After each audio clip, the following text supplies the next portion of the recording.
So, Gary, you do coaching. You help lawyers be I do. successful, right? That's what you I do. do.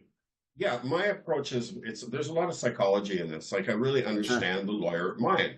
And the typical lawyer mindset is exactly what it should be to serve their clients in law, right? Skeptical, analytical, detail oriented. All these things are very, very critical to the practice of law and why their clients hire them. But they also obstruct lawyers, for the most part, in being successful in business. Because as you know, especially with marketing and business is not black and white. Sure. It's almost always gray. And it requires you to be flexible and nimble and creative and roll with the punches. Of course, litigators are much more have those skills a lot more because they're in the courtroom and they have to be on their feet and perform and react quickly. But my focus is really in teaching them a different way of looking at the practice of law.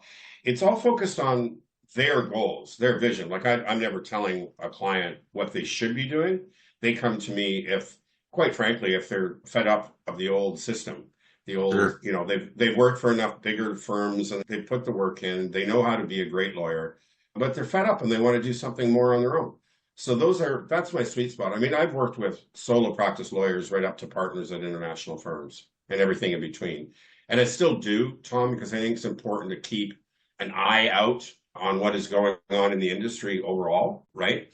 But the sweet spot is the smaller firm owners.